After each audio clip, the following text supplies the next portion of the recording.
And now, Hangar 56 Media presents Spike's Car Radio, a downloadable cars and coffee, hosted by writer, comedian, and automotive enthusiast Spike Ferriston. Now, here's Spike. Here we are, Spike's Car Radio on a Wednesday. How are you folks? I hope you're doing well. We got a good show for you today. Our friends from across the pond, thecarguys.tv, Damian and Jason are going to be with us. You may recall, you probably wouldn't recall, if you've watched their videos on YouTube, they keep taking Spike's Car Radio merch and putting it in the boot of the car during the review. And my kids saw it, and boy, were they impressed that I was on YouTube. Anyway, Damian and Jason are going to be on in a little bit. Today's episode sponsored by our friends at Hodinky.com and Ticket Dismissers. We will get to both of those. Yesterday I was out kart racing, Zuckerman, with our friend James Marsden, who says hello to you, of course. We went out to a place, Phil Giebler Racing, who's got this high-speed kart racing outfit, kind of a arrive and drive setup. We had about 5 or maybe like 10 of these racing karts, 2-strokes and 4-strokes. And Cal Speed Raceway in Fontana just set up for us. We rented out the track. Everyone brought their kids. Neil Moritz, who makes the Fast and the Furious movies, brought his lovely daughter Mimi. Mimi Moritz? Mimi Moritz was there. What a great name. She was a great racer, too. My boys were there, Jack and James. And, boy, it was 100 degrees. We were in, racing suits. It was real racing, where you have to just keep drinking and drinking and drinking water. And you're flying around. And nothing against, Cal Speed, but there's a nearby steel mill and some sort of garbage depot. So there's wafting odors. Yes, because the zoning for racing goes with the zoning for steel mills and garbage dumps. It all adds to the fun, by the way. This is a lawless enterprise. And Phil has his big tent set up with his technicians and his engineers and the carts up on stands and breakfast items and an air-conditioned, it was great. And he sat us all down. And I've done Jim Hall racing before, and apparently this is where Phil and Patrick Long got started doing Jim Hall. And he was inspired to kind of do the same thing. And so he has these, it's geared, I think, mostly towards serious racers who, kids who want to pursue Indy driving and Formula One racing. But everyone's, per Marsden's suggestion, I called him up and I said, could you do kind of an entry-level thing for our kids? And it was amazing. Did you have fun? Yeah, like 10. We were there 9 to 4, just jamming around the track. I get out there in the beginning. As you know, in my old age now, I get motion sickness when I drive. So with wafting odors and heat and gas, I was about 6 laps in, jamming. And I was like, okay, I'm gonna hurl in a minute. So I had to hop out for maybe about 30 minutes before I had my sea legs back. Did you puke? I did not, no. And then the rest of the... That's a disappointment. Yeah, it was disappointing. The rest of the day was fine after that. Oh, I'm disappointed you didn't puke. There's something about the morning, and I was, talking to the older guys, saying, is this happening? He goes, yeah, it's the morning and it's coffee. And now I'm remembering, like, every time this has happened to me on a track, it's usually early in the morning. Anyway, it's embarrassing, but it didn't matter. We were racing against ourselves and jamming around. You have to do this, Zuckerman. You ever done anything like this? I have not, and I think my son would really like it. Oh, Dell would love it. Yeah, and I bet your kids must have slept deeply. I bet they were wiped out. But, I mean, most notably, James Marsden brings his son along, Jack, who's 19, right? Another good-looking young man with a little bit of an artist's flair, right? His hair's a little long. And so I'm sizing him up before he gets on the track thinking, his dad, by the way, he and I went around the track. I was on him, but I couldn't quite grab him. Really? He knows how to go around a track. Really? Right? Yeah, he's jamming. He's done it before, but I'm not even going to make that excuse. He was out driving me. He was out driving me by quite a bit. He's got some talent. I think he's thinking about racing. I know when he was on the show a few weeks back, he was talking about racing for Ferrari. I think that might be going on. Oh, these privileged Marsdens. But then his son Jack shows up, and he blows the doors off his dad. Really? Yeah. Little Jack Marsden, happy-faced, good-looking young guy, strolls in, little late, racing suit, and beats his dad. And the two of them, that starts a day of the two of them going at each other to outdrive each other. And they keep going back and forth, back and forth. Ultimately, I think young Jack beat James Marsden. But it was so much fun to watch them go at it, right? And my boys, I've done these racing schools a bunch. On the first day, you are told don't pass anybody. Don't go near anybody. You're racing against yourself. Try to get your time down, right? The second session those guys are doing, my boys by themselves.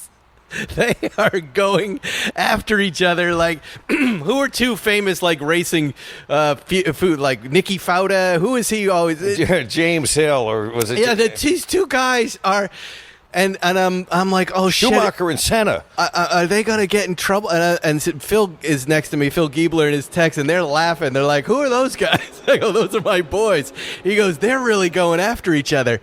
And they are passing each other in turns. They're on each other's tail. It was so funny to watch that sibling rivalry, that competitive nature that usually is tamped down in the house. You guys got to knock it off. Out on the track, it was unbridled. They couldn't hear us. They were just going at it. And I have to say, I really enjoyed... Now I can say I really enjoyed looking back because nobody got hurt, but I really enjoyed watching them race.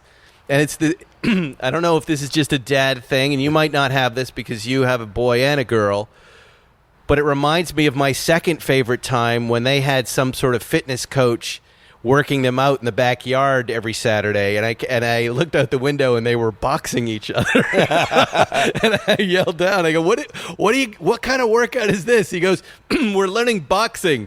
And I go, okay, this is great, and I'm enjoying this. I want you to tell my wife what's going on in the backyard because I think she's really going to love it.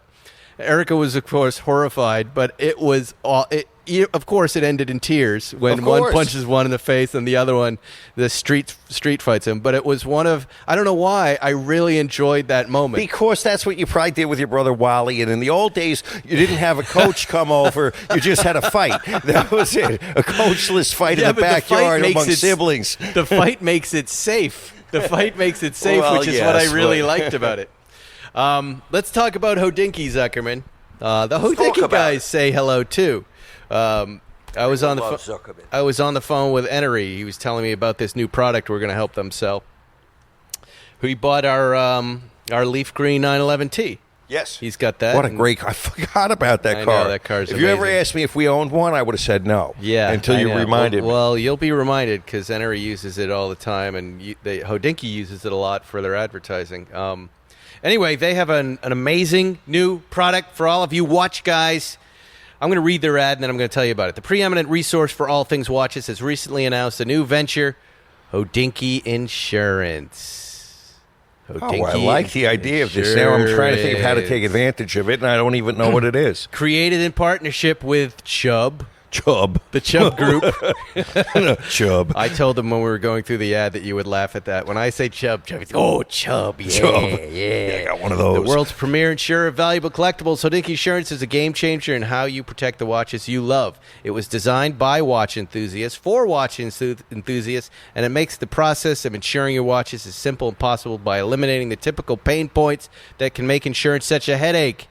You don't insure your watches, do you, Zuckerman? I have a rider for some of them, but it's difficult. See, I think you're going to get to a point about this. For me to get my watches on the rider, it's a very specific and onerous task. And according to the guys at Hodinkee, if you're putting it on your home insurance, if they are stolen, you take a big ding. You take a big premium ding. Well, here's what you're going to do now. You can download the Hodinkee app, and down there is not only all their great watch stuff, that you can buy the old stuff, see the articles that they're writing. There's a little button there that says insurance, and I did it. We signed up a watch, and you take a picture of your watch and send it in, and it gets insured instantly, Zuckerman. Wow. Signing up just takes a few minutes. In most cases, you can instantly protect your watches with comprehensive insurance backed by 2 of the most trusted names in the industries. In most cases, you won't need independent appraisals. Did you hear that piece? Independent appraisals like you do with the rider. Yes, I agree. This is fantastic. No sales receipts. You won't even speak to an agent. Are you getting this, everybody? Depending on the deductibles, you will receive full worldwide coverage with appreciation protection, meaning that you're covered up to 150% of the watch's value up to the policy limit. Do you know what that means? Amazing. Right? We do this with cars, right? You buy right, and suddenly your car is worth more than it was a year later. You're having to get on the phone with an insurance agent who doesn't know the game and explain, like, no, the speedsters have gone up, lady. They got up. Didn't you see what happened to Monterey? Spike! Jerry's going to come on the show, but he's got a new book to promote. Anyway, it's built in. So if something happens to your watch and it's appreciated, you're insured up to 150% already. Do you get it? And when it does go beyond 150%, you're just sending them a note inside the app and telling them, I want you to look at this. And if they need to appraise it, they do it themselves. From your pictures, do you see how easy this is? They're making it. If you don't get insurance on your expensive valuables, it's usually because it's just a pain in the ass to do it. Now, with this procedure, I'm going to tell you, there's no excuse. If your shit gets stolen, now it's you did this to yourself. If your stuff gets stolen, I did this to myself backwards on your forehead. Look in the mirror. Exactly. And you will say, because this... Really, I'm going to do this. This is a great idea. And they're not going to ask you a bunch of dumbass questions like, what do you do for a living? Where do you go? Are you flying a lot? Are you a flight attendant? Are you traveling? Are you in hotels where things are stolen? They just insure you watch. Now I'm getting mad. That's what those guys, remember the guys that were at Cicconi's, the Ciccone story from a year ago. And they thought they were ballers, the two really, the D-level hookers. They took their Rolexes. Yeah, they would be covered in that situation. They would have been covered. They could have had they could have slept off the roofies, woken up, and got themselves new watches.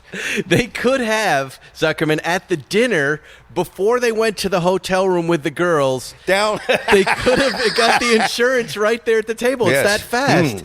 Then they could have said, all right. It's on. So see, the Hodicki guys didn't mention this, but you're right. This is, if your watches are uninsured and you're in Vegas and you meet some girls who want to take you back to a hotel room, and really you're not as lucky as you think you are. They've targeted you because you're a fat stupid schlub. Download the Hodicki app and insure your watches just to make sure. So then you're only a fat schlub. You're not stupid. You're actually you're smart schlub. You have a little fun. One of you is going to get roofied, but you get to get your watch back. Hodicki insurance. Do you know? I have identified who hooker protection is what you're saying. I have identified those two guys, and I know who they are.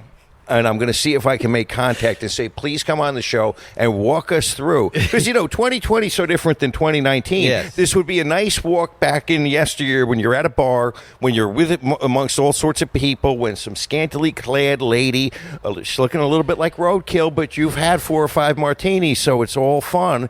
And she comes up to you and says, let's go to your house. Look, Zuckerman and I know this, but let us teach you this, watch stolen hooker men.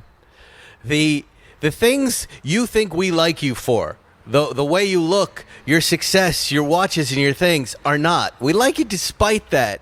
And when you have a story like this, you are coming on this podcast and potentially becoming some of the most likable guests we've ever had. Right. Because you're being honest about your screw-up. Human, and I've got a long list of screw-ups. I've done so many stupid things in my life. We've all done them. And that's why we laugh. Boy, it's relatable.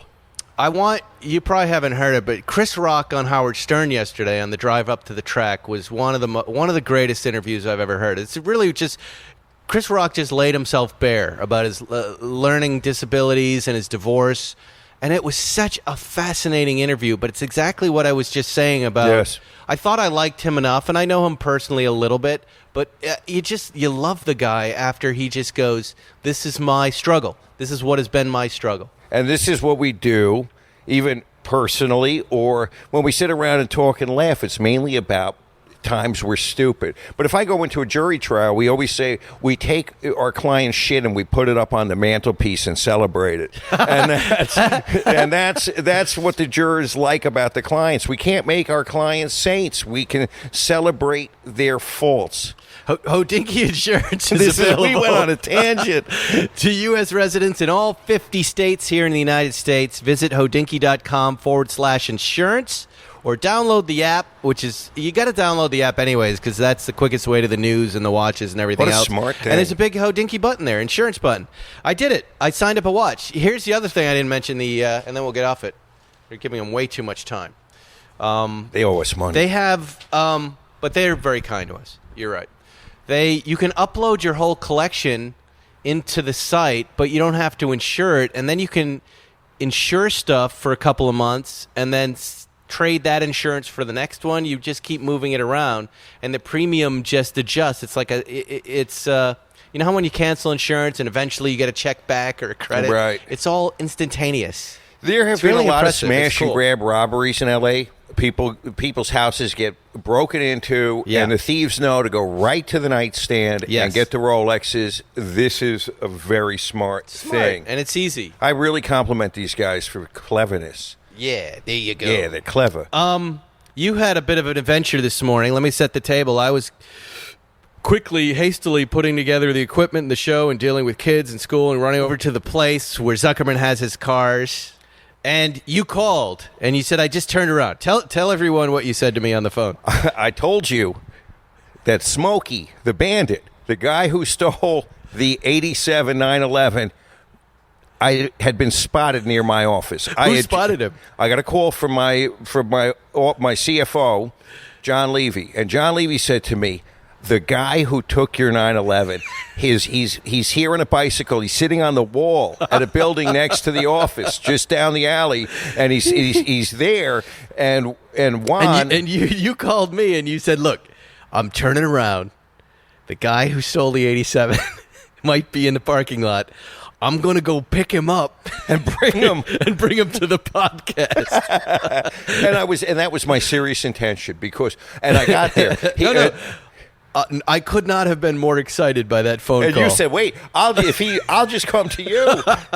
Because this is like Rachel Maddow. You know when Maddow does a show, she goes, "I had a whole show prepared for you, but there's just been a huge development." I was like, "This is our huge development." This is our huge development. So what happened? And Juan confirmed the identity. I said, "I'm on my way. Don't spook him." And so, of course, They were playing spy. One guy was up the alley, and the other, and Juan was down the alley. And I'm like, oh God, they're spooking him. But I saw his bike, his grimy bike, and I saw his grimy backpack. He's got the bike back, but he wasn't there. No, wait, he left the bike when he stole our car. Yes, he did. So he had stolen another bike, of course. and so I parked the car quickly, and he came out from the bushes, probably having relieved himself, number 1 and 2. Tell us what he looks like. Describe him. Remember there was all those hair products in the car and dyes? Well, yes, he dyes his hair. He has a little mop top that he keeps dyed. How tall is he? He's probably about 5'10", 5'9", 5'10". He's very skinny because he likes to smoke meth. He's Caucasian. If I had to peg him, I'd say maybe he has a little Italian in him. And he's out of his mind, unfortunately. I must have caught him. It must have caught him at the wrong time in his addiction cycle. Well, it's the first hour of work for him Tuesday morning. So he was not quite right in the head. He was really dirty too, the poor guy. I feel sorry for drug addicts and homelessness. He's a thief, yeah, but he's he's got an illness. And so wait, let me tell you. You walked up to him. I walked up to him and I said, and John was with me. I said, John, get out of here. I said, listen. He started getting his backpack on quick and started going to his bike because he saw a threat. And I said, hold on. Don't trip. It's cool, man. It's cool. I said, I just want to talk to you because you're a great driver. And then he looked at me and he said, I like fast cars. and And so how did and you? So he's got somebody's great knit sweater, like one of these Hermes sweaters that he must have stolen from a woman's car with a little. The guy's got style. He's got for style. A meth head. He's got like a gold chain with a little gold razor blade on it from the Coke days, and he was not really coherent. But I said to him, remember, here's what I want to talk to you. I said, I have a podcast. Have you listened to it? And he said, no. And I said, well, it's about Porsches, and you're a great driver. And he goes, yeah. And I go, you're a great driver. He said, remember when you took my silver car? I said, I'm not mad. I'm not calling the cops because you returned it great. I said, you took care of it. He goes, I like cars. I like cars. And it was a little disjointed, this conversation. And I said, well, I want to get the story of you taking the car. And clever habitual criminal that he is, he goes, I didn't take the car. I paid the security guard $20,000. I counted it out right in front of him. He sold me the car. Smart, right? It's a clever excuse that's been programmed into him. He goes, I only buy cars because I don't want to go to jail. That's what you say when you buy cars too, right? He says, I only buy cars because I don't want to go to jail. And I said, okay, we're not worried about that. I said, it's my fault because I left the keys in the car. And he goes, God put the car there. and he said, God, so there's the truth. There's the truth. He felt in the moment God had put the car there for him. And I said, you returned the car. Maybe he did. Or just stupidity.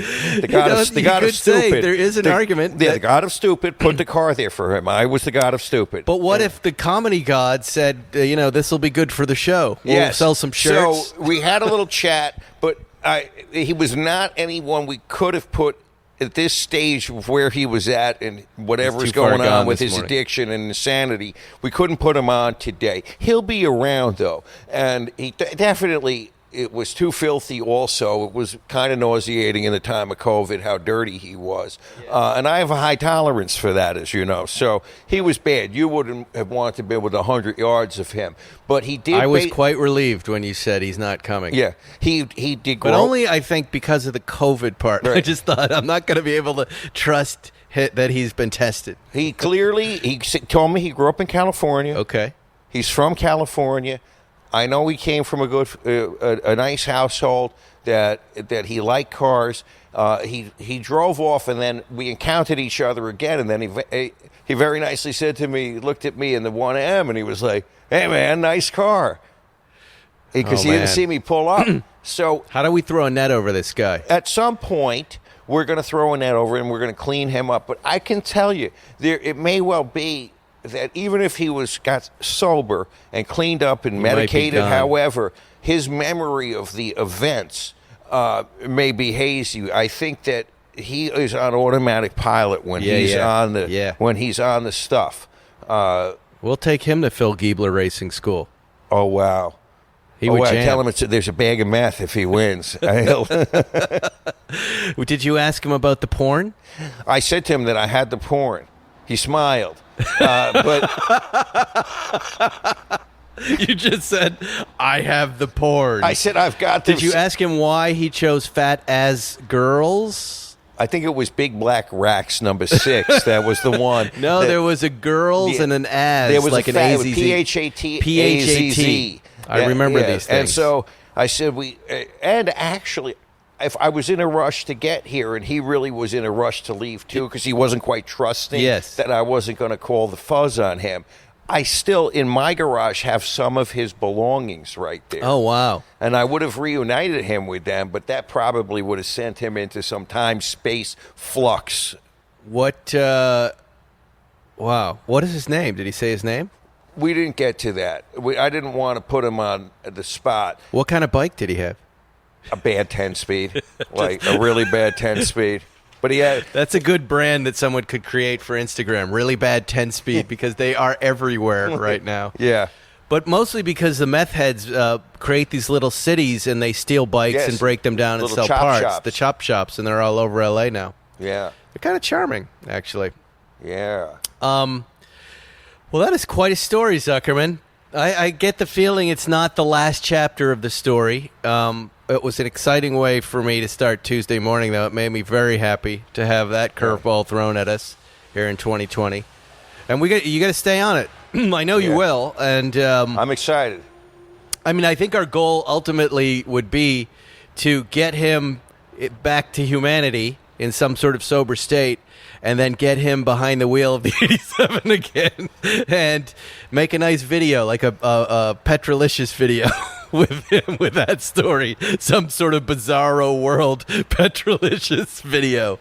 That would be good. That would be hilarious. That would be great. Yeah. We would just have to wash his hands. Because remember, I just heard every listener go Methalicious out there. Yes, the Methalicious video. I have to tell you that. Remember how grimy the inside of the car was? I don't know. It was okay. You weren't. I got it back from the police, and the inside had this grime on it, this kind of grimy film, along with the print dust. And seeing him in person, was a grime on his hands, the grime of being a drug addict, living outside, not owning toilet paper or soap. There is a nastiness. If I think about it, I could make myself retch now. Wow. Well, I just brought, coincidentally, the 87 back to your hangar yesterday. It's been sitting in my Santa Monica hangar. And you had a comment about it. What's that? You had a comment about the rear window having a sticky film on it. Yeah, it does, but that's an adhesive of some kind. I'm so confused by that. Like, what adhesive was there? And it could have just been something that we've never noticed. I haven't been down to that hangar at Santa Monica for a while, so when I pulled the car out, I saw it in the sun, and it's just maybe something I never noticed. But I know you like it. So I put the Targa in Santa Monica, and I brought that car here. And George, our Hungarian friend, has told me he has the plates for the Targa, and he told me about 13 days ago he was going to be right over with them. This is a very George time. I'll be right over means anytime in the next month. He's supposed to be helping me with my Volkswagen, too. Yes. Yeah, he's slowing down at his age. There are times he is unreliable. Yes. But I don't think we should put the plates on the Targa, and I'll tell you why. I drove it for a couple days. That Beverly Hills plate that you put on the back, that dealer plate from the 80s, is the greatest thing in the world. It looks so period correct. Yeah, and why would you want anything else? I drove that to the Cars and Coffee that they tried to shut it down, by the way. You weren't there, right? You were gone. Yeah. I missed last Sunday. They had 5 or 6 sheriff's trucks waiting. And when we reached early critical mass, when people had come in, they let everybody in early. Maybe around 8:20, they started flashing their lights in unison and said, and I quote, something like, kind of quote, "You must disperse. If you do not leave, you will be arrested for trespassing. Please disperse, or you will be arrested for trespassing." I'm glad I wasn't there because I was taking real issue with that. Now, you've got a group of car guys who are, in general, kind of a rebellious, kind of bad boy type, right? Who would love nothing more than a softball fight like the one that's just been presented by our law enforcement officers, which is in this mall that is open, serving food, a public place. Public place. You will be arrested for trespassing. So the first thing that happened, aside from everybody ignoring them, some people, who left right away? The kind of illegal tuner kids and the Lamborghini, and people didn't want to get tickets written up. But these old guys surrounded the cops, and it got heated for a second. And I'm talking about old guys with white hair. They're like, "What are you talking about?" Start yelling at these cops. 2 sheriffs, and they were sheriffs, got out. It wasn't our California Highway Patrol or our LAPD. It was these sheriff guys, these local sheriff guys. And they got a little heated. They go, "You're not supposed to be. This is an illegal gathering." And the old guys are like, "Yeah, exactly." And they said, "We're just here drinking coffee, looking at cars." "Well, you're not. There's not supposed to be any car shows." And they were like, "There isn't. People just gather here.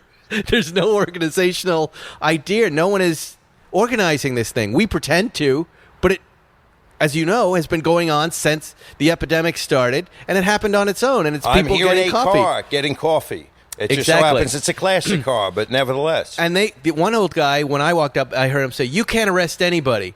And they go, that's our discretion, and we can do whatever we want. Oh, really? And then... Oh, good. I'm glad I wasn't there. Every one of the officers got back in their cars and left. The show went off without a hitch. So thank you, Sephora. Thank you, what's the other place? Marmalade or anybody else? Or the landlord, the idiot landlord who's trying to shut... You will not succeed in shutting this down, so just stop. The social media, none of it is going to dissuade people from coming to our favorite places at the Malibu Country Mart, which we love, getting a cup of coffee and talking to our friends and looking at cars. Everybody was wearing masks. It is not an officially organized event. And come on, leave us alone. Just leave us alone. Brings me to my next sponsor, Zuckerman. Let's talk about traffic tickets. Yes, the bane of your existence. Let's talk about the hassle of dealing with traffic tickets and even the bigger pain in the neck, having to pay for those things. Maybe you've had your head in the sand for the majority of your adult life, but you know, there's people who can help you with these pesky traffic tickets. Ticket Dismissers is a law firm that handles traffic tickets in California, Nevada, Florida, New York, and New Jersey, all very important states. And we all know what those PCH traffic tickets out there to Malibu are like, especially the Ticket Dismisser guys who get pulled over in their Ticket Dismissers mobile all the time. Yes. It's so funny when it happens. Ticket Dismissers has a 94% success rate overall, Zuckerman. 94%. That's only 1% away from 95%. Oh, they wrote a joke. They are the only ones to appear on their client's behalf. That's you in court and fight your ticket, saving you both money and time. It's a no-brainer. Check them out on Instagram at Ticket Dismissers. That's at Ticket Dismissers, the @ Ticket Dismissers, or on their website, ticketdismissers.com. They also offer 24/7 free consultations. So give them a call at 818-213-5130. 818-213-5130. Free consultations are worth their weight in gold, Zuckerman. Love it. Worth their weight in gold, right? Because, my last ticket, before I knew Ticket Dismissers wasn't even an entity, I called someone randomly in the Yellow Pages, and that conversation led to me not making a mistake. You know, the officer had written the ticket in such a way where I was going to get points no matter what, even if I did traffic school in the GT2 RS. He was very calculated in, I'm not going to write you up for this speed, but I'm going to put it at this speed, but it was still beyond a place where I could do traffic school for. So I wasn't going to use a lawyer, so I was walking right into a ticket situation. You know what I'm saying? Right. So Ticket Dismissers, come on. Try it out. You guys will like this experience. Occasionally you get off on a ticket. Occasionally there's a mistake made. Occasionally there's things that they shouldn't be doing with these tickets. And, don't listen to the police necessarily to get your legal advice. Listen to Ticket Dismissers. I need to call them. I'm pending 3 different. Oh, no. 3 different citations. Zuckerman, that's good. You should try them. I haven't had 3 in a long time. I need to call them. 3 lemons. What do you mean? 3 speeding tickets? I have, when I first got, pre-COVID, when I first got the 992, the Aventurine green car, I had a cop in West Hollywood, a sheriff in West Hollywood, pull me over claiming I did not signal a lane change, and then harassed me that I did not have plates on the car, and I didn't have proof of insurance, and I told him, I've only had the car 2 weeks. He said, you should have had the plates already. I said, what do you want me to tell you? I don't. And he says, where's your insurance? I'm covered. Here on my phone is proof of insurance that I have on other cars. I'm covered automatically for the first 30 days. He also wrote me up for not having proof of insurance. So that was one I didn't deserve to get. The other 2, I was speeding post-COVID, and I was speeding, and I deserved those tickets. I still need to get out of them. Wow. Yeah. Remember those early COVID days of the empty roads? Yes. When it was that was good. It was good times. I want to talk about this car, and then I'm going to throw to the Car Guys TV, who were a lot of fun to talk to. But we had to do it on Zoom. It was good, though. Those guys are going to come out. Car Guys TV are going to come out. Excellent. This I'm sitting on a lot of cars to review, Zuckerman. Sitting on a ton. So I got to start moving through them. The 2021 Aston Martin Vantage Roadster. All right. I don't know if you saw that car. It's in ceramic blue. I had it a few weeks back. Let me tell you some stats on this car. It's a 2021, right? They're selling them, or they start being delivered fall 2020. They're in the 150 MSRP range. It's got a 4-liter twin turbo, 32 valve, 503 horsepower. 500 foot-pounds of torque, 8-speed automatic transmission, 2-door, 2-passenger, front engine. What are we? EPA mileage, we don't care, but it's 1824. Weight is 3589. 0 to 60 is 3.7 seconds. Top speed 90. Top speed is 190. It's 190, and I had this car for a week, Zuckerman. It's 2-seater Aston Martin, new deal. Let me tell you what's been said about it, and I'll tell you if I agree with it. One of the most compelling options in the competitive price range. True. In fact, their prices went down from announced prices. When do you hear that? Aston Martin has lowered their prices. When has that ever happened? That tells you end of times, for sure. To die for with sound to match. I would say yes. This is one of the more beautiful cars. When I put it up on Instagram, people thought, I guess when I was taking the picture, it looked Miata-ish. It is not. No, it is exotic. It is It's a little monster. I will tell you, in real life, I saw it. It is nothing like a Miata. Yeah, no. Miata wishes. The sound is hilarious when you turn on the exhaust. Is like combining loud static electricity with a electric trombone of some kind. It goes like that, Zuckerman. Tight, rapid farting. Tight, rapid, something new but electronic. And rapid electronic farts. Yes. No, it was unlike the Ford Mustang, which makes a noise, and the Lamborghini Huracan, this had an electric staccato thing happening that's new and really fun. And, right away I was on a drive with Jackie, my son, and we pulled up next to this kid in a Honda or something. No, he had a Ford Focus ST, all blinged out YouTube style. And the two of us were just going back and forth down towards the PCH making noise, getting on it and then letting off. And the kid he pulls up to me at the red light and he goes, "Someday I have to get that. I've never heard a sound like that." And we were saying we really love the sound of your car, but it was really fun, little memorable drive. Those days will be over come 2035 when California has mandated the sale of no gas-powered vehicles. Yeah, no, I know. We should talk about that. But also, I've noticed a lot of cars aren't as loud. Well, Aston Martin, forget it. Where does it compare to the F-Type on the loudest setting? Yeah, it's there. It's there. But, again, it's very much like that sound, but it's a little more electric.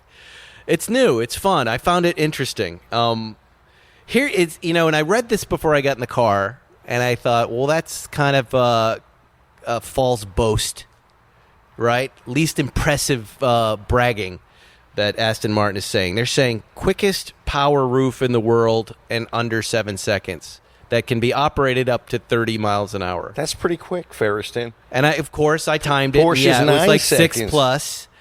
But let me tell you, here's how you use it. In sunny California, at least, where suddenly you're in a traffic jam and the sun's beating down on you, but you're still crawling along, you end up putting the top up and down on this thing every drive and being so happy and grateful that it's fast. The light turns yellow and then turns red. You've got plenty of time to check your messages while you're still sitting at the red light while you've already put it down. It's a very useful thing, having a fast roof. It's funny. It's a funny bragging point, but when you put it that way, I start thinking, wow, soon it's going to be like 0 to 60 times. You can go 0 to 60 in the same time as you put your cutting top down. people's fingers off. Yeah, it can't get too fast because it'll just decapitate. But it's money. Surprisingly useful. The last drive I went, you know what? I really love this car because of that roof.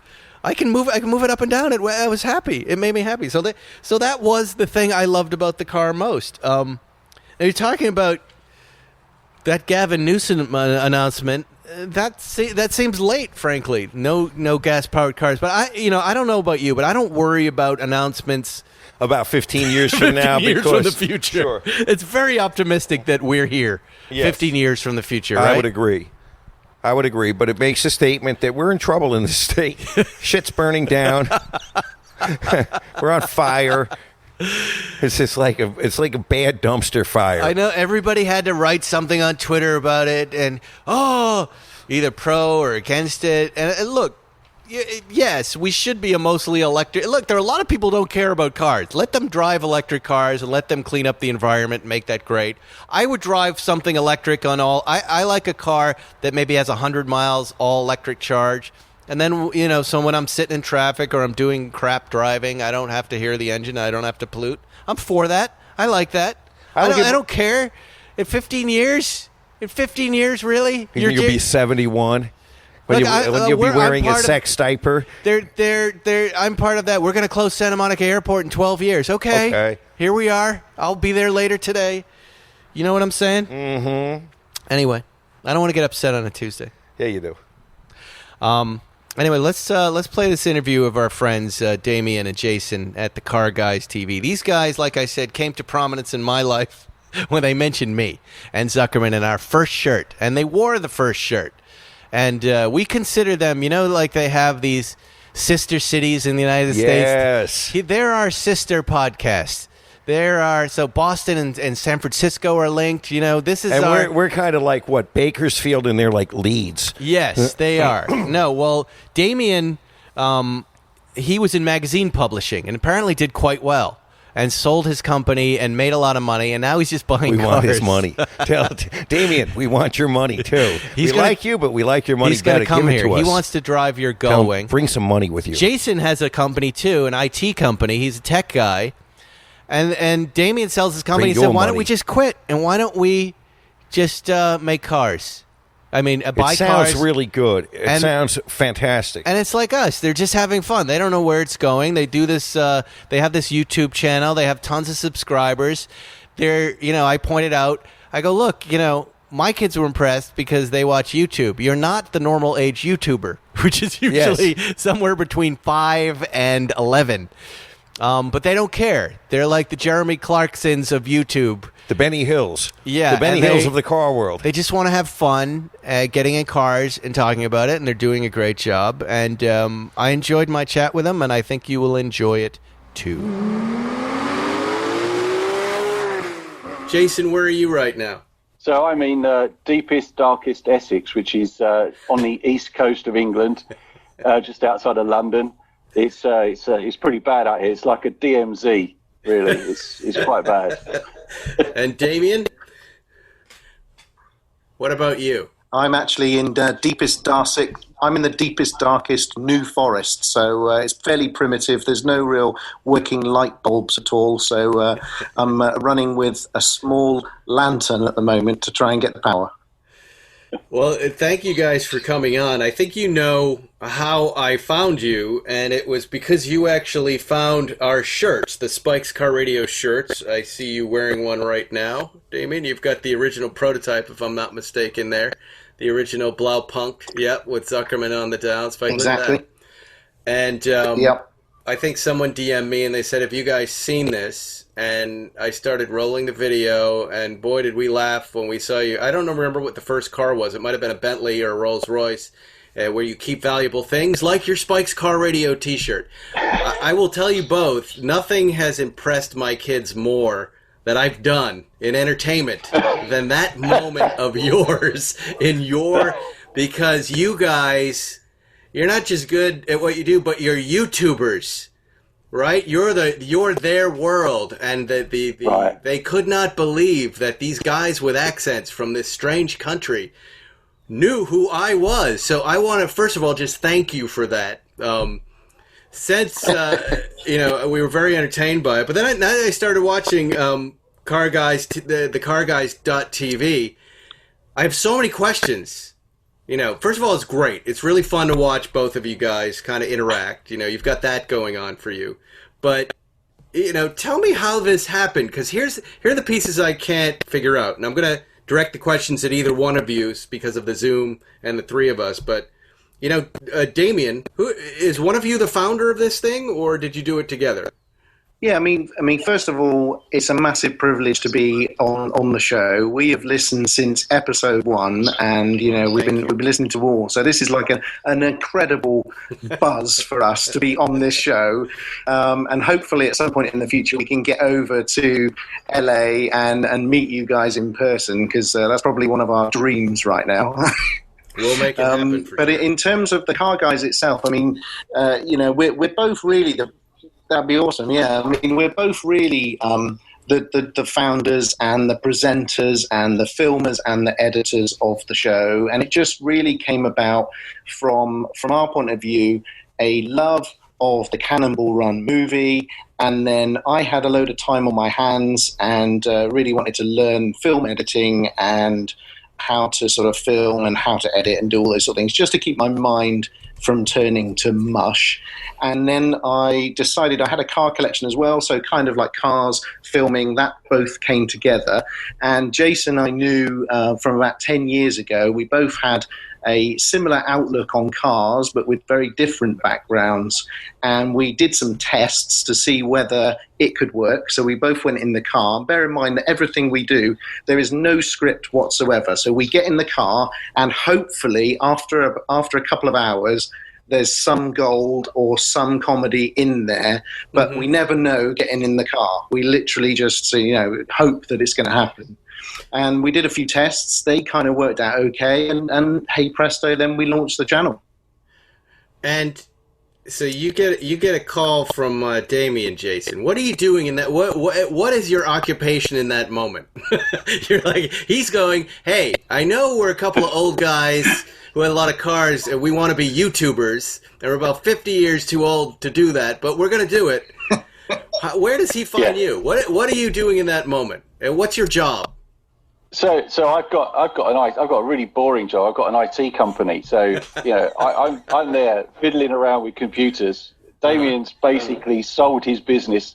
He's like, he's got loads of time on his hands, and he's like, well, I think I'll tell you what it was. The defining moment was, it was the Ferrari. It was the Superfast. Mm-hmm. So we obviously watched quite a lot of YouTube. The standard people, and then everybody was driving the Superfast.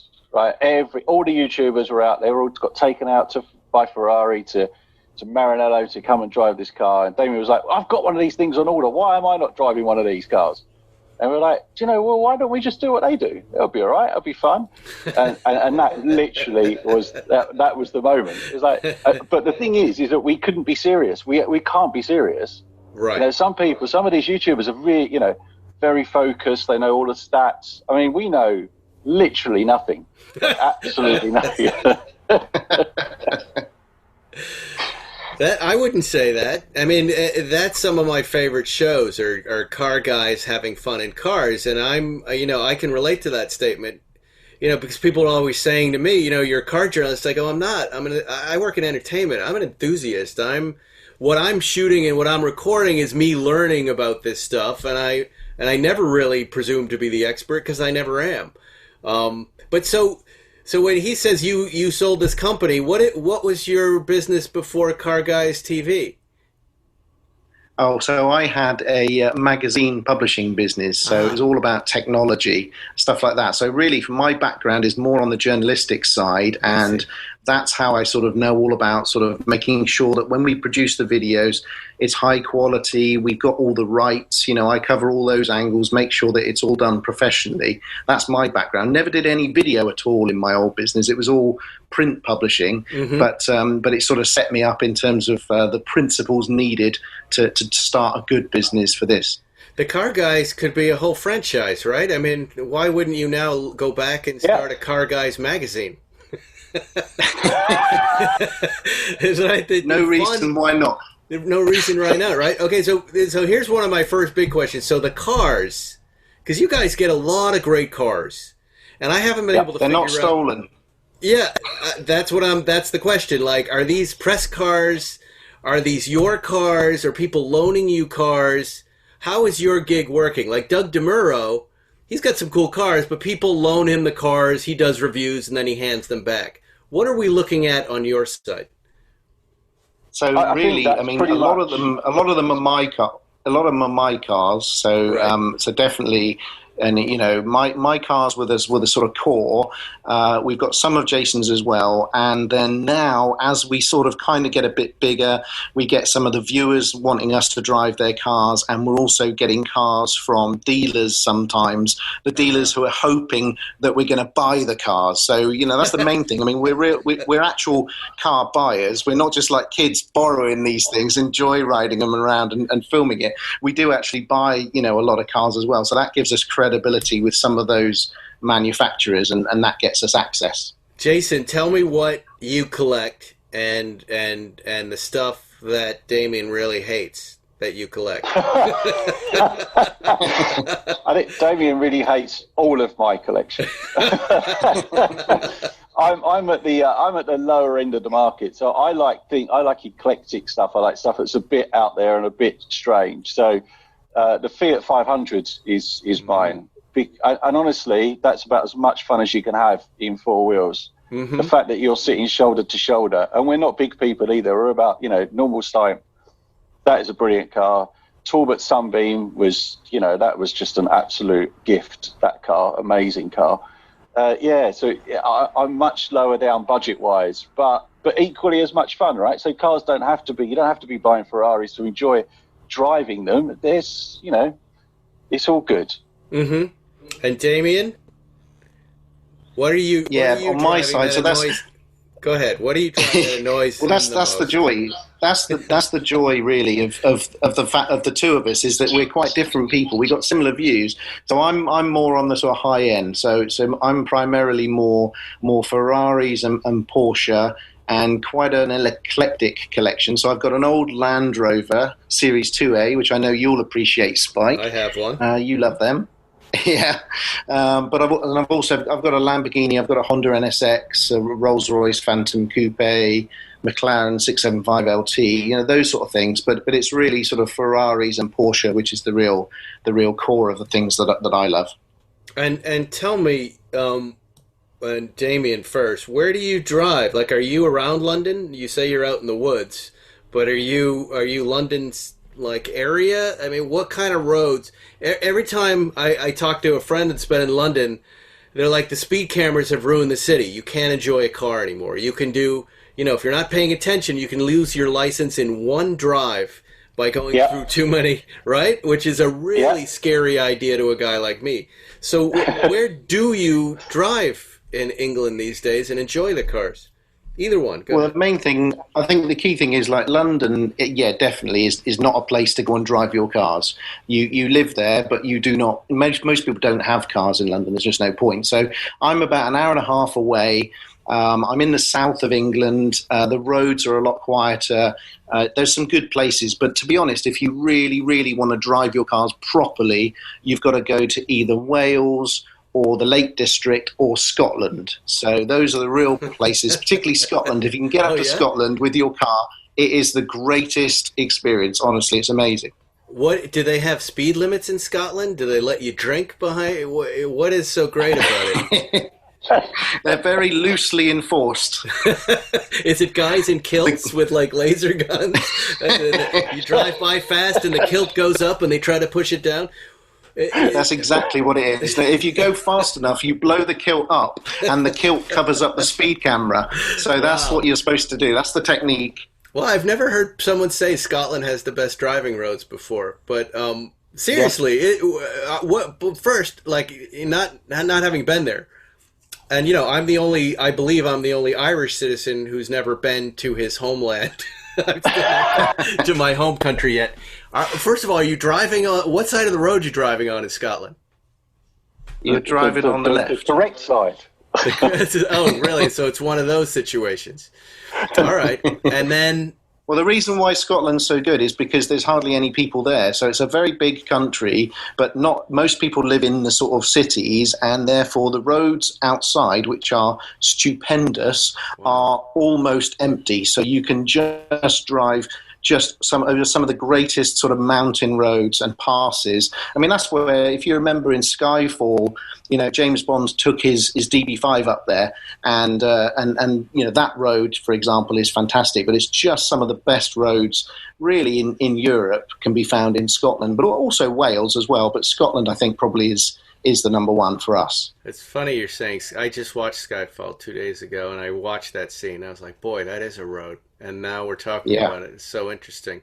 Wow, this is amazing. This is going to be good. I gotta come out there. Do you guys ever think about driving left-hand drive cars the way we think about buying one right-hand drive car? Because I'm going to. I like the complicated nature of the right-hand drive and learning. It's just another added level of difficulty that makes the enjoyment more. And it's very strange. Yeah, Zuckerman I believe he has a right-hand drive Lancia that I drove that, is not only difficult to drive here, but it's also really expensive to crash. So I really like the stress of that car. Are any of your cars left-hand drivers? I'm trying to think. Actually, I don't think any of mine are now. I used to have a Ferrari F40, and that was left-hand drive. And to be honest, you just jump between. You acclimatise really quickly. Your brain works really well to just switch instantly. So I've just been to Europe in one of my Ferraris, and you get on the tunnel going from the UK to France. And you start off, you're on the left, you go through the tunnel, and you're on the right, and the brain just switches, and all of a sudden, it's just as natural as it was if you're driving on the left. It's amazing how adaptable the brain is, and I find no issue whatsoever. I'm going to put one caveat to that, though.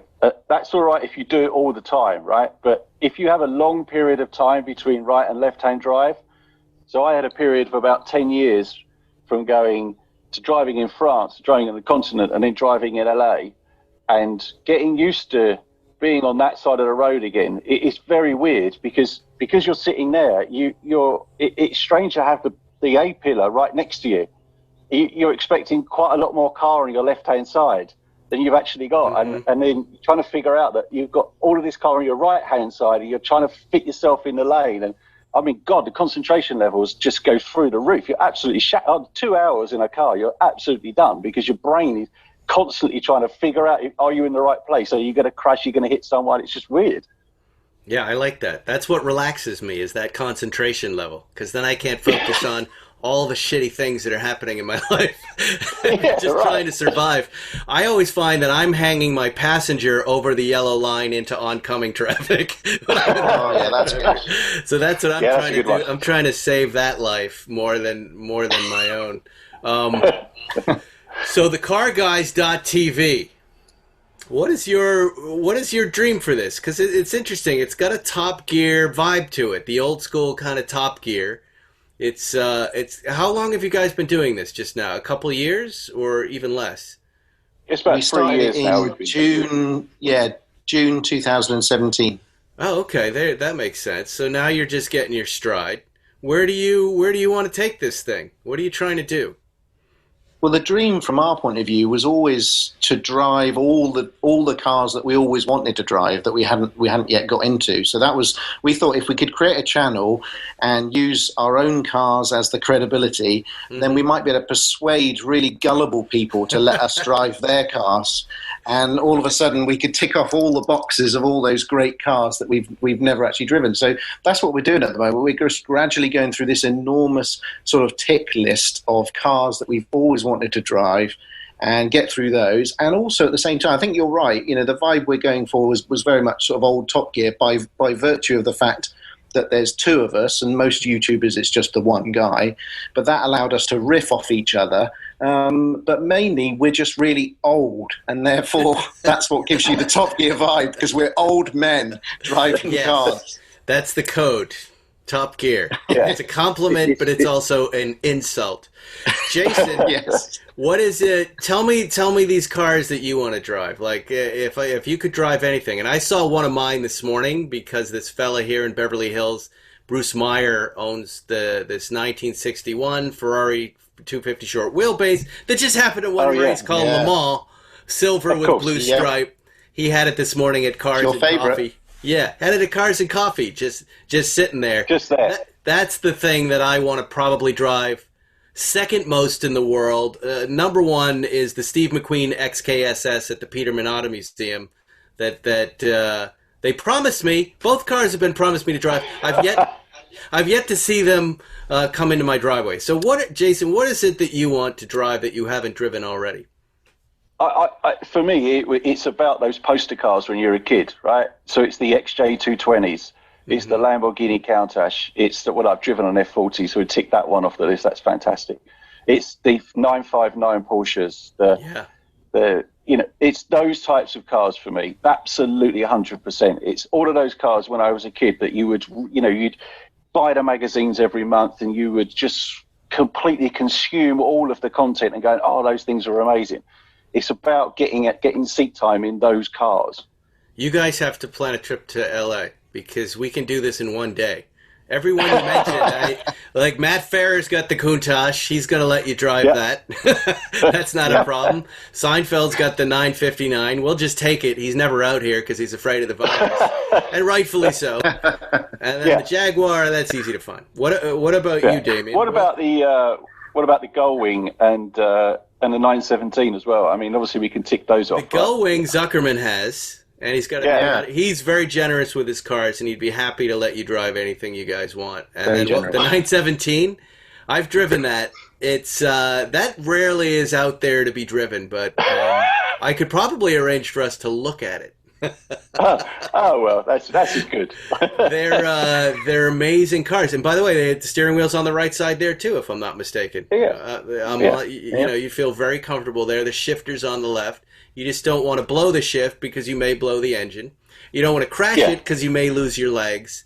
And then it just might explode if it feels like exploding. So just know you might get trapped inside a burning thing.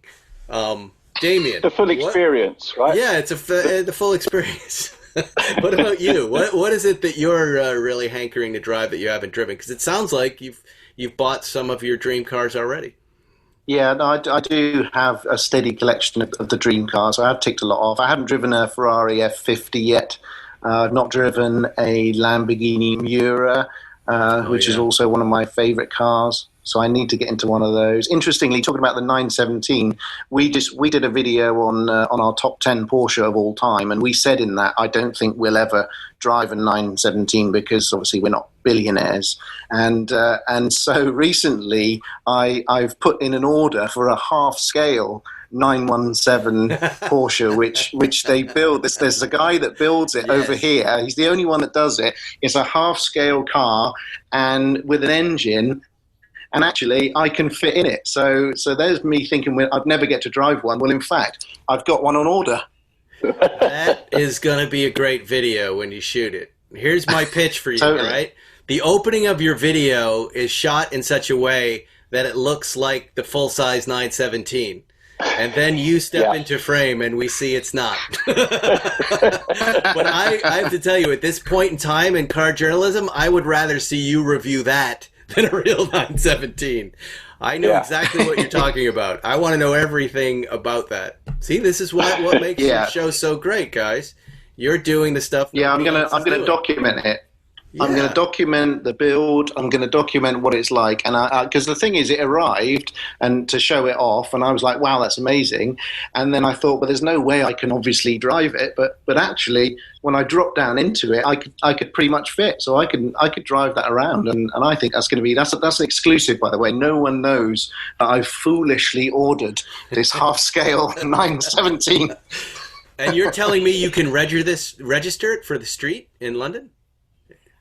I'm not sure how much I can drive it on the street yet, but it does have all of the, in theory, controls. So, so I don't know. I think that'll be something I'll discover. I can certainly drive it around on private roads, no problem, and on track if I wanted to.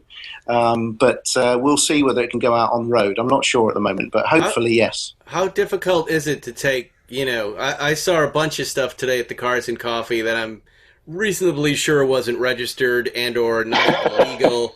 Yet they were driven there, right? And it's mostly because the police are, look the other way on a Sunday and may not bust balls. But what is it like in England with that stuff? Are they overheated about stuff, or do they look the Draconian?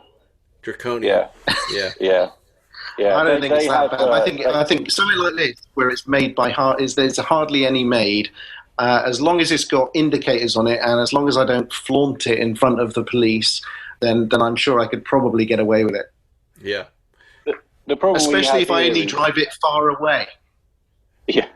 The problem we have is that all the police cars now have got computers in them, so they input the number plate and they instantly tell them if it's registered, taxed, insured, MOT'd, because we have things called MOTs over here to make sure it's actually roadworthy.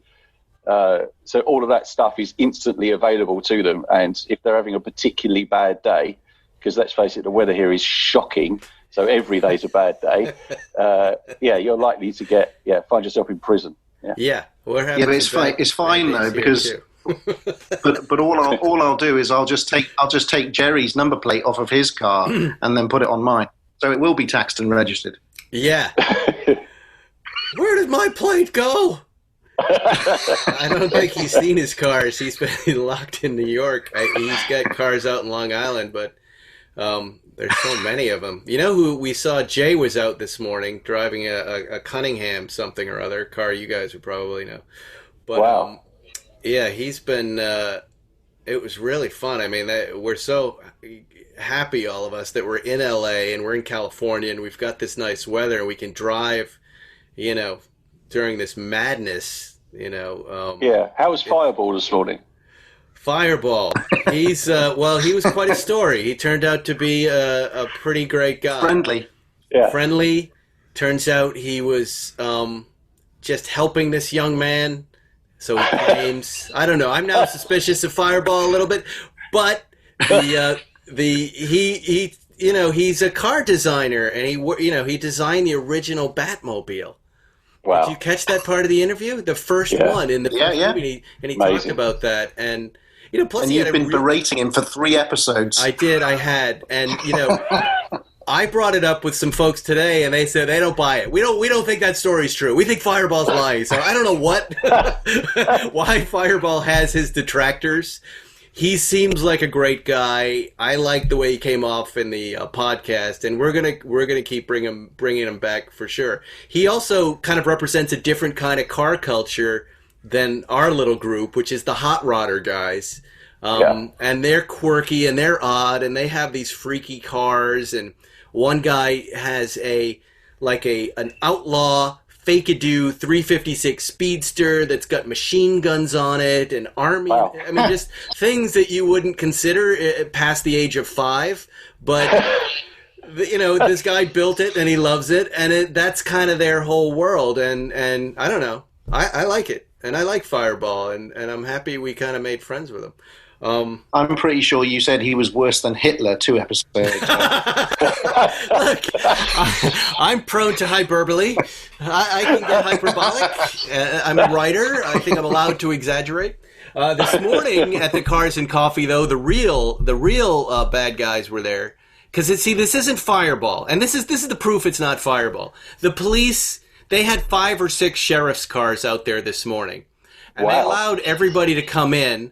And then they got on their PA system and they said, if you do not leave, you will be arrested for trespassing. Wow. Really? That's ridiculous. Right. And everybody laughed.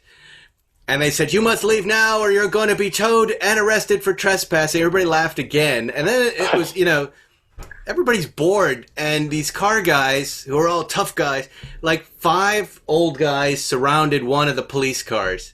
And they went, what are you talking about, officers? And the guys get out of their cars and they go, we've been called by the landlord and told to break this thing up. And if you don't leave, you're trespassing. Unless you have a cup of coffee. And everybody held their coffee up. And then the old guys were like, you can't do this, man. They start mixing it up with these 2 sheriffs. And I'm like, this is so hilarious. And the sheriffs are like, we can do whatever we want. And then I thought there was going to be a legitimate beatdown. Like these cops were going to beat these old men. And then the cops just left. They all took off.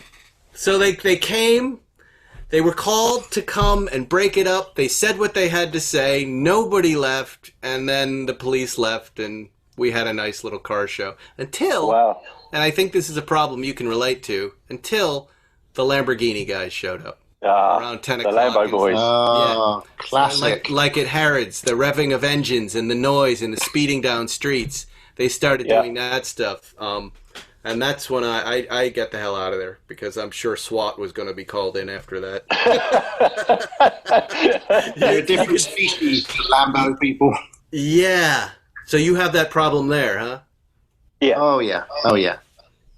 I don't understand it. I mean, I love the Lamborghini Huracan. It's one of my favorite cars. I like the brand. I just don't. Some of the people buying that brand. It attracts a certain type of person. Right. Yeah. The new ones do. They're loud and they're Yeah. I was talking to someone this morning, that and the new Ford GT500. I have a little trouble starting it up in the garage because I don't want to disturb my neighbors, right? So when I'm getting up at 6:30 to go, frequently I just won't take a car like that, right?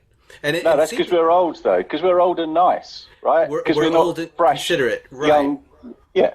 What about these rumors I hear in England of, and I can relate to this because I'm a New England guy, that, if you're driving something nice and new and Ferrari-ish, that sometimes people just take a key and go right down to the paint of the car. Is that attitude prevalent there?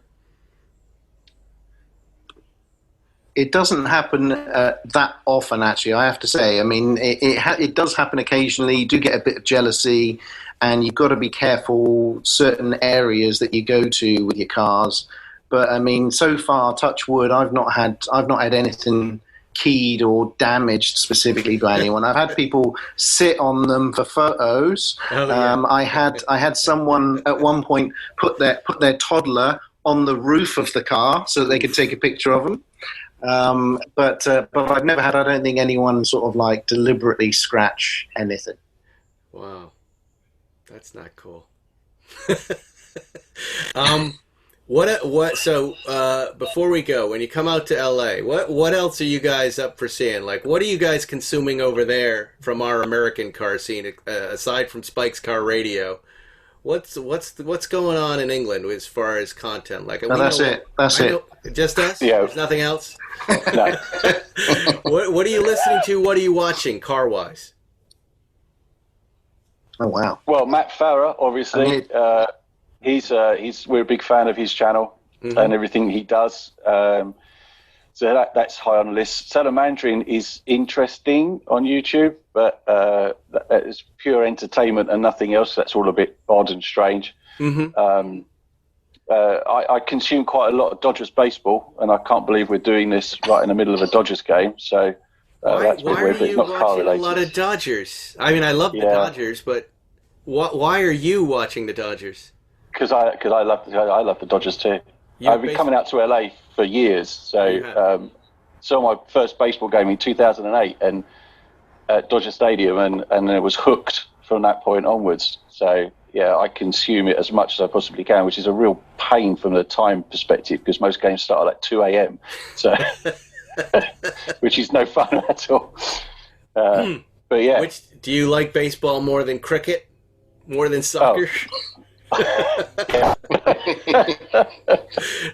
because you can drink and eat. That's fantastic. Well, gentlemen, I appreciate you taking time on your Sunday night and doing this. I know the listeners wanted to meet you for a long time, and now here you are. So when you get here, when you're coming out, obviously let us know, and we'll have you in studio, and we'll do the deal. We'll do the deal. Definitely. We'll drive around. We'll drive cars. We'll make videos. We'll go to a Dodger game.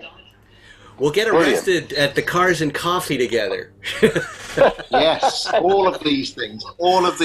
This will literally be the greatest time of our lives. The greatest car holiday you've ever had. We'll rent Lamborghinis and make noise with our friends in the Lamborghini. There they are, Zuckerman. Another one I missed. Damien and Jason. Please pay attention to my Instagram feed tomorrow, Thursday. So where I'm going to be announcing the Porsche subscription rental app sweepstakes. That's right. All you're going to have to do is comment on the post or tag your friends on the post. It automatically enters you into a sweepstakes for a free weekend with a 911 anywhere in the U.S. How about that? You'll get a free 911 for the weekend just to drive around wherever the heck you want. So subscribe, Spike's Car Radio. Go to my Instagram and make sure you follow me. Tell your friends to follow me if they want to be involved, and look for that post. You'll maybe you know what I'll do. I'm getting my new 911 992 Cabriolet for the month. Ooh. So I'll take a picture with that, and that will be the post for you to comment on. We'll see you next week on Spike's Car Radio. Thanks for listening to Spike's Car Radio, brought to you by Hangar 56. Listen to new episodes every Wednesday, and be sure to subscribe on Apple Podcasts, Spotify, or wherever you get your favorite podcasts. Okay, we may have gone a little barbecue crazy at Sonic. We BBQified not one, but 3 iconic menu items. But I mean, come on, can you really blame us for going slightly overboard? When you add smoked pulled pork and tangy cherrywood smoke sauce to a melty cheeseburger, a brioche-topped barbecue sandwich, and crispy, cheesy tacos, you'd be crazy not to go crazy. Pulled pork barbecue, now at Sonic. Limited time only at participating Sonic drive-ins.